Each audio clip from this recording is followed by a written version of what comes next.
हर खबर पर होगी आपकी पकड़। डाउनलोड कीजिए एबीपी लाइव ऐप। ये लैंडिंग की तस्वीर है, ये देखिए टचडाउन करता हुआ।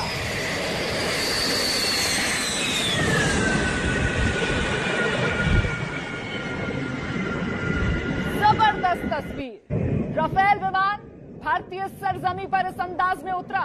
एक बार फिर से आपको दिखाएंगे वो तस्वीर रनवे पर जिस समय राफेल विमान ने लैंडिंग की।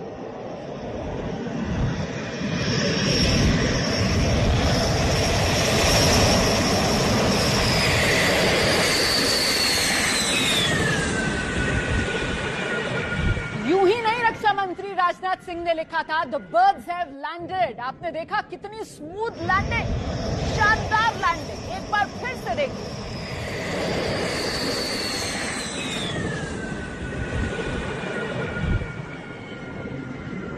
क्या गजब की तस्वीर। ऐतिहासिक पल है, इतिहास लिखा जा रहा है। सैन्य इतिहास में ये नए युग की शुरुआत। फिर से देखिए जरा ये लैंडिंग।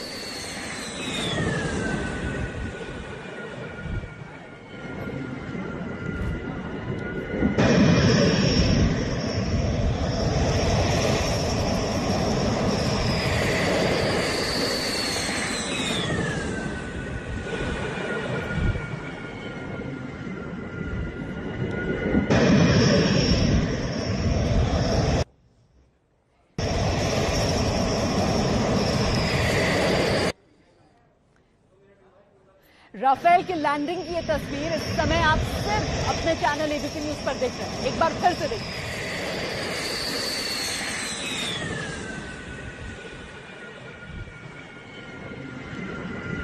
ये गौरवान्वित करने वाले पल।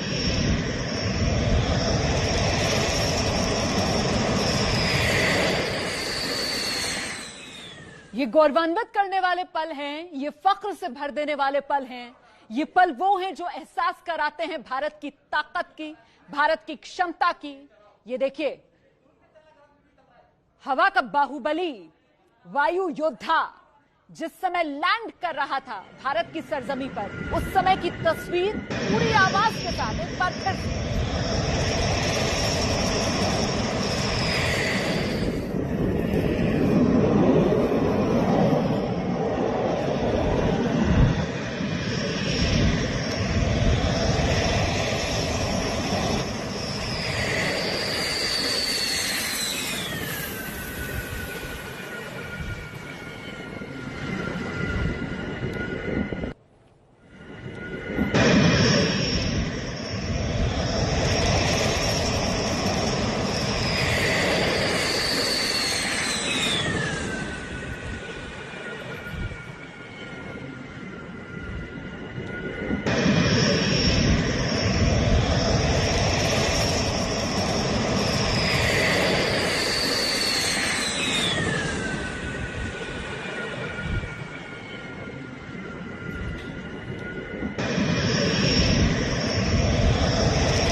राफेल भारत में एक के बाद एक ये 5 राफेल विमान जिनकी लैंडिंग हुई है अंबाला के एयर स्टेशन पर। एक बार फिर से देखिए ये तस्वीर, और गौरवान्वित करने वाली, हर हिंदुस्तानी को फख्र से भर देने वाली।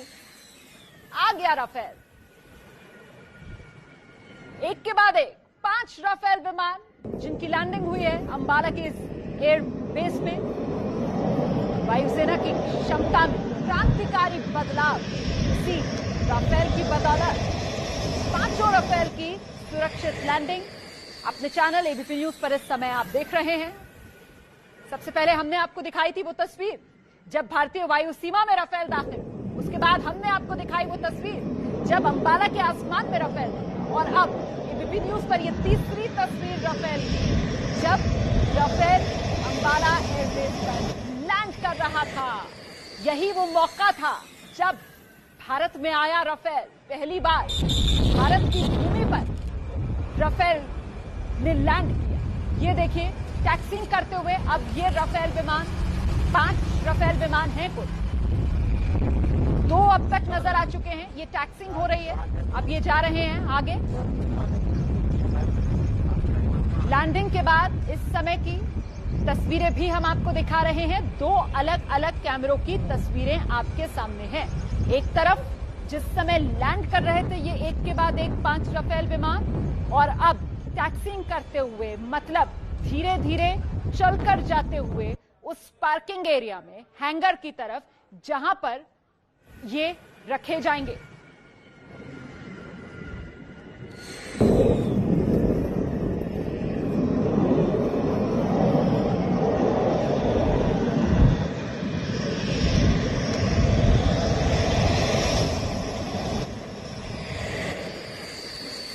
ये जो तस्वीर है ना जिसमें राफेल लैंड कर रहा है, बिल्कुल ऐसा लग रहा है जैसे आसमान का सीना चीरते हुए भारत की भूमि को छूने के लिए, चूमने के लिए बेताब राफेल। देखिए सर, किस अंदाज में राफेल की ये लैंडिंग हो रही है, कितनी स्मूथ ये लैंडिंग हो रही है।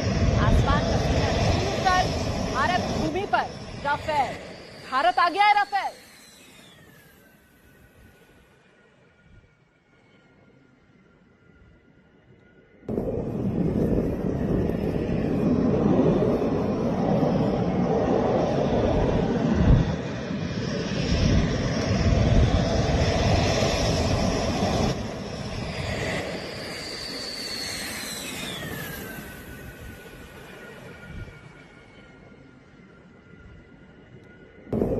तो एक तरफ लैंड करते हुए राफेल, दूसरी तरफ लैंडिंग के बाद की तस्वीरें राफेल की, टैक्सिंग करते हुए राफेल, और वायुसेना प्रमुख जो है राकेश भदौरिया वो यहीं अंबाला के एयरबेस पर ही अंदर मौजूद हैं। और अब यहां पर औपचारिक स्वागत की तैयारियां इन राफेल विमानों की, और खासतौर से उन 7 फाइटर पायलट्स की जो इन लड़ाकू राफेल विमानों को फ्रांस के मेरिग्नैक एयरबेस से उड़ाकर अंबाला तक लेकर आए हैं। हम सीधे आपको लेकर चलते हैं, यही अंबाला एयरबेस के बाहर ही मौजूद है मेरे सहयोगी नीरज राजपूत। पल पल का अपडेट हम तक नीरज पहुंचा रहे थे। नीरज के पास जो कैमरा है उसकी तस्वीरें भी हमने आपको दिखाई, किस तरीके से अंबाला के आसमान में उड़ते हुए ये राफेल नजर आए, और अब लैंडिंग के बाद टैक्सिंग करते हुए हम देख रहे हैं इन राफेल विमानों को। नीरज, आगे अब क्या होगा, कुछ जानकारी है आपके पास इस बारे में? बिल्कुल, सबसे पहले तो रोमाना हमने जो फाइटर जेट से जो रफाल है वो लैंड कर चुके हैं, और जो हमने एयर स्ट्रिप देखी बिल्कुल नई एयर स्ट्रिप है जो रफाल लड़ाकू विमानों के लिए बनाई गई है।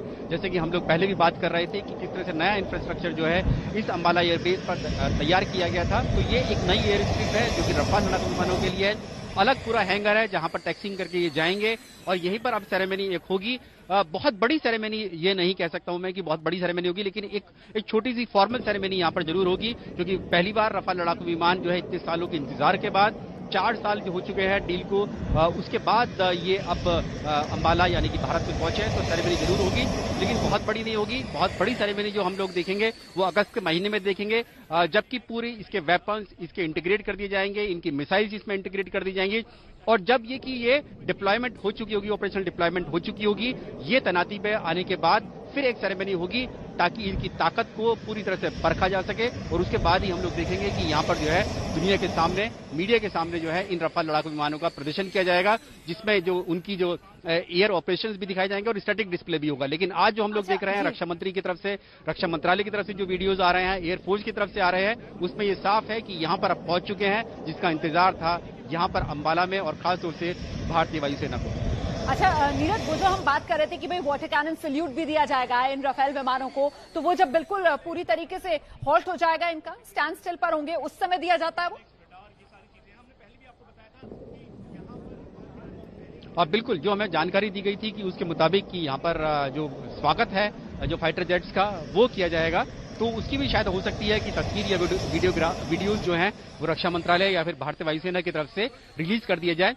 वो सिर्फ इसीलिए किया गया है, सुरक्षा के मद्देनजर किया गया है क्योंकि जो ये जो अंबाला एयरबेस है बहुत स्ट्रेटेजिकली इंपॉर्टेंट है, जैसे कि हम लोग पहले भी बात कर रहे थे। इसीलिए शायद रक्षा मंत्रालय ने और वायुसेना ने माना कि यहाँ पर मीडिया को इजाजत नहीं दी जाए। जो सिर्फ वीडियोग्राफ्स और फोटोग्राफ्स होंगे वो आधिकारिक तौर से जो वायुसेना या फिर रक्षा मंत्रालय चाहेगा कि उतना दिया जा सके जिससे कि नेशनल सिक्योरिटी को कोई खतरा ना हो, वो दिया जा सके। इसीलिए जो वीडियोग्राफ्स हम लोग देख रहे हैं कि रक्षा मंत्री की तरफ से, रक्षा मंत्रालय की तरफ से, या फिर जो तस्वीरें हैं वो भारतीय वायुसेना के आधिकारिक जो अकाउंट्स हैं उनसे ही आ रही हैं, या फिर हमारे पास जो आ रही है वो आधिकारिक तौर से आ रही हैं हमारे कैमरे से, क्योंकि उसमें हो सकता है कि कहीं से कोई दूसरी तरफ भी घूम सकता है कैमरा, जहां पर ना चाहते हो वायुसेना की दिखाया जाए।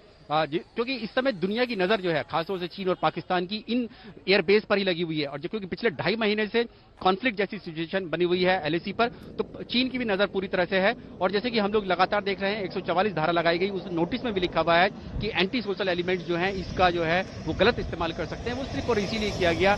जो वायुसेना के अधिकारियों से हमारी बात हुई, उन्होंने साफ तौर से कहा कि मीडिया को आने की इजाजत दी जा सकती थी, लेकिन सुरक्षा के मद्देनजर नहीं दिया गया, क्योंकि अभी सबकी निगाहें जो है इसी अंबाला एयरबेस पर लगी हुई हैं। तो इसीलिए हम लोग देख रहे हैं कि जो वीडियोग्राफ्स हैं, फोटोग्राफ्स हैं, वो आधिकारिक अकाउंट से ही आ रहे हैं या फिर आधिकारिक तौर से ही हमारे पास आ रहे हैं। कोई और किसी और को इजाजत नहीं है कि वो वीडियोग्राफी या फोटोग्राफी इस एयरबेस की कर सके। बहुत अच्छा कि आपने ये जानकारी दर्शकों को दे दी। दर्शकों को भी क्लैरिटी मिल रही होगी अब कि भाई ये जो अंबाला का एयरबेस है, इतना सेंसिटिव है ये पूरा एयरबेस स्टेशन, दुश्मन की नजर हमेशा से रहती है कि किसी तरीके से कोई सुराग, कोई जानकारी हासिल हो जाए, और इसीलिए पूरी सतर्कता बरतते हुए वहां पर मीडिया को इजाजत नहीं दी गई। खुद अपने एंगल से ये तस्वीरें जो शेयर की जा रही हैं औपचारिक हैंडल से सोशल मीडिया के, या फिर जो मीडिया में रिलीज की जा रही हैं, वही तस्वीरें हम आपको दिखा रहे हैं। और प्रणय उपाध्याय, जो बात मैं आपसे कर रही थी कि इन तस्वीरों को देखकर मुझे प्रधानमंत्री नरेंद्र मोदी की वो बात याद आ रही है कि साहब, कमजोर जो होता है वो शांति की पहल नहीं कर सकता है। शांति की पहल करने के लिए भी आपको ताकतवर होना बहुत जरूरी है, और यही हिंदुस्तान की ताकत बढ़ाता हुआ राफेल, ये तस्वीरें देश के सामने हैं। प्रणय जी बिल्कुल रोमाना, जो अभी आप कुछ समय पहले जो आपने कन्वर्सेशन प्ले किया था कि इंडियन ओशन में जिस समय इंडियन ओशन यानी हिंद महासागर के आसमान पर राफेल दाखिल हुए और एक डिस्ट्रॉयर, भारतीय नौसेना के डिस्ट्रॉयर पोत यानी एक विध्वंसक पोत के कमांडर और जो गोल्डन एरो के जो कमांडिंग ऑफिसर हैं उनके बीच का जो संवाद था, ये दरअसल एक छोटा सा स्टेटमेंट है। ये स्टेटमेंट बताता है कि किस तरीके से भारतीय वायुसेना और भारतीय नौसेना के बीच में चीजें, उसकी जो लीथल कैपेबिलिटीज हैं वो किस तरीके से इंटीग्रेटेड है। यही एक स्टेटमेंट है जो बताता है कि भारतीय वायुसेना और भारतीय नौसेना यानी भारत की सेनाओं की, रक्षा सेनाओं की जो क्षमताएं हैं वो कहां तक विस्तार ले सकती हैं। ये बताता है कि किस तरीके से भारत अब अपनी मिलिट्री कैपेबिलिटीज को लेके कहीं उसके अंदर कोई झिझक नहीं है। वो अपनी मिलिट्री कैपेबिलिटीज को डिस्प्ले करना चाहता है, वो बताना चाहता है कि उसके पास ये ताकत है, लेकिन इस ताकत के बावजूद वो शांति की बात करता है, वो शांति की पहल करता है, लेकिन यदि जरूरत पड़ती है तो वो इस ताकत का इस्तेमाल करना भी जानता है और उसको इस ताकत के इस्तेमाल से उसमें कोई हिचक नहीं है। ये बहुत सारी चीजें हैं और इसीलिए शायद रक्षा मंत्री राजनाथ सिंह का ट्वीट जो है वो इसकी बानगी देते हुए कहता है कि ये रिवोल्यूशनाइज करेगा। और केवल इस तस्वीर को देख के जो अभी आपने प्ले की और जिसको देख के आपको भी एक तरीके से रोंगटे शायद खड़े हो रहे होंगे कि ये किस तरीके से भारत का सिक्योरिटी डायनामिक चेंज करती है। ये केवल उस संवाद के अंदर भी नजर आता है कि touch the sky with glory के साथ ये हैप्पी लैंडिंग भी हुई और हैप्पी हंटिंग की शुरुआत भी हुई। यानी दुश्मन को किस तरीके से चुन चुन के मारा जा सकता है, किस तरीके से हैप्पी हंटिंग हो सकती है जो डिस्ट्रॉयर पोत हैं उनकी और भारतीय वायुसेना के लड़ाकू विमानों की। ये सारी चीजें जो हैं ये छोटे से जवाब में, छोटे से संवाद में और छोटी सी कुछ देर की तस्वीरों के साथ साफ होती है कि किस तरीके से भारतीय वायुसेना या भारत की रक्षा सेनाओं का जो एक तरीके से पैटर्न कहा जा सकता है, किस तरीके से वो अपनी पॉलिसी के अंदर एक बदलाव कर रही हैं, जिसके अंदर क्षमता भी है, सामर्थ्य भी है, लेकिन साथ ही शांति की पहल भी है। जी रोमन, ये बड़ी बात और बहुत ही बढ़िया तरीके से आपने ये पूरी बात बयां की है दर्शकों के लिए कि वो जो संवाद था ना वहां पर, उसमें क्या कहा जा रहा था, touch the sky with glory, happy landing, happy hunting, और उसके बाद जो देश की नीति है, जो प्रधानमंत्री नरेंद्र मोदी कहते हैं कि साहब शांति की पहल के लिए भी जरूरी है ताकतवर होना, और ऐसे में ये वायुवीर, ये राफेल जो भारत की भूमि में पहुंच चुका है, देखिए किस तरीके से हिंदुस्तान की सरजमी पर लैंड किया राफेल विमान ने। वो लगातार तस्वीरें हम आपको दिखा रहे हैं और ये तस्वीरें देखना हर हिंदुस्तानी के लिए इसलिए जरूरी क्योंकि गौरवान्वित करती हैं ये तस्वीरें ये तस्वीरें जो हैं इन्हें देखकर फख्र भी होता है। इन तस्वीरों को देखकर कहीं ना कहीं सुरक्षित होने का एहसास भी होता है कि लीजिए हिंदुस्तान के पास एक और निगहबान राफेल। लगातार नीरज राजपूत भी हमारे साथ बने हुए हैं। नीरज, जो बात यहां पर कह रहे थे प्रणय उपाध्याय, मुझे लगता है आपको उसी को आगे बढ़ाना चाहिए कि एक और प्रहरी, एक ऐसा प्रहरी जो हमारी ताकत बढ़ा रहा है और भारत जिसकी हमेशा मंशा रही है कि शांति वो कायम रख सके, उसी भारत के मिशन को आगे बढ़ाने में मददगार भी साबित होगा, क्योंकि दुश्मन के अंदर कहीं ना कहीं हाहाकार इस राफेल को देखकर। नीरज, बिल्कुल रोमाना, दो चीजें मैं बहुत महत्वपूर्ण बताना चाहता हूं कि एक तो ये बातचीत हुई थी जो हमारा जो वॉरशिप था जो अरब सागर में था, जिसकी बातचीत जो कमांडिंग ऑफिसर से हो रही थी। ये जो वॉरशिप, ये युद्धपोत जो है, ये INS कोलकाता है। डेल्टा 63 जो उसने अपना नाम दिया था, उसका कॉल साइन है डेल्टा 63। ये भारतीय नौसेना के सबसे जो बड़े वॉरशिप में से एक है। INS कोलकाता क्लास का है, INS कोलकाता है। इसके जो कैप्टन थे उन्होंने बातचीत की थी सीओ से, यानी दोनों ही कमांडिंग ऑफिसर, जो नीचे कैप्टन वॉरशिप के और सीओ जो थे वो गोल्डन एरोज के जो ग्रुप कैप्टन हरकीरत सिंह थे। इन दोनों के बीच का संवाद था, जो दोनों एक दूसरे को कह रहे थे कि happy landing, touch the sky will glory. उन्होंने कहा कि हैप्पी हंटिंग। हंटिंग यानी कि आप अरब सागर में हैं, आप हिंद महासागर में हैं, अगर दुश्मन की कोई पनडुब्बी यहां पर दिखाई देती है, दुश्मन का वॉरशिप यहां पर दिखाई देता है, क्योंकि कॉन्फ्लिक्ट वाली सिचुएशन इस वक्त जो है साउथ एशिया में चल रही है, भारत चीन के बीच में चल रही है, पाकिस्तान के साथ भी तनातनी चल रही है, तो आप उसके लिए हंटिंग कीजिए। और उन्होंने कहा touch the sky with glory. तो जो रफाल लड़ाकू विमान है वो भी इसीलिए के लिए आया है, जब उसकी बादशाहत जो है कायम होती है। जो हम लोग लगातार बात कर रहे हैं मल्टी रोल फाइटर की, रोमाना मैं बताना चाहूंगा कि ये मल्टी रोल नहीं, ये ओमनी रोल है। इसका ओमनी रोल है फाइटर जेट का, रफाल लड़ाकू विमानों का भारतीय वायुसेना में और दक्षिण एशिया में। जिस तरह से यह मारक इसकी क्षमता है, और मैंने खुद जब पिछले साल दशहरा पर रक्षा मंत्री राजनाथ सिंह फ्रांस गए थे, उनसे पूछा था कि क्या ये हमने चीन और पाकिस्तान के खिलाफ लिया है, तो वही बात उन्होंने कही थी कि हमने किसी के लिए आक्रमण करने के लिए ये रफाल लड़ाकू विमान नहीं लिए हैं, लेकिन ये एक डिटरेंस का काम करेंगे। यानी कि दुश्मन जो है चीन या पाकिस्तान या कोई भी दुश्मन हो, वो हमारे ऊपर हमला करने से या फिर हमारे खिलाफ जो है किसी भी तरह की कोई साजिश रचने से 10 बार सोचेगा कि क्या हमें भारत के खिलाफ इस तरह की साजिश करनी चाहिए। तो ये डिफरेंस जो है, दुश्मन को एहसास होगा कि हिंदुस्तान के पास ताकत ऐसी है, ऐसे ऐसे योद्धा हैं राफेल जैसे, कि भाई दुश्मन सामना कैसे कर पाएगा, हिंदुस्तान के सामने कहां टिक पाएगा, क्योंकि हमारे पास तो हवा का बाहुबली राफेल है ना। इसीलिए एक डेटरेंस के तौर पर काम करने की बात जो रक्षा मंत्री ने कही थी नीरज राजपूत से, जब पिछले साल उनकी खास बातचीत हुई थी, जिस समय रक्षा मंत्री फ्रांस गए थे, उस समय का जिक्र यहां पर नीरज कर रहे थे। और नीरज, जो आपने इसके ओमनी रोल होने की बात कही है, तो अगर आम भाषा में मैं कहूं तो एक तरीके से हरफन मौला किरदार इस लड़ाकू विमान का, इसके बारे में जरा और दर्शकों को जानकारी दीजिए नीरज राजपूत। देखिए रोमाना, जो फाइटर जेट्स होते हैं इनकी कैटेगरी होती है कि आप जो है एयर सुपीरियरिटी का रोल क्या है आपका, या फिर आपका डीप पेनिट्रेशन का। एयर सुपीरियरिटी जैसे सुखोई फाइटर जेट्स हैं या MiG-29 फाइटर जेट्स हैं, ये आसमान के बादशाह हैं ये, लेकिन जमीन पर अगर अटैक करना हो इनके लिए तो थोड़ा सा मुश्किल इनके लिए सामने आता है। जैसे कि हमने बालाकोट एयर स्ट्राइक में देखा, उसमें सुखोई का इस्तेमाल नहीं किया गया था, उसमें मिराज 2000 का इस्तेमाल किया गया था, क्योंकि मिराज जो है जमीन पर मार करने के लिए इस्तेमाल किया जाता है, डीप पेनिट्रेशन के लिए इस्तेमाल किया जाता है।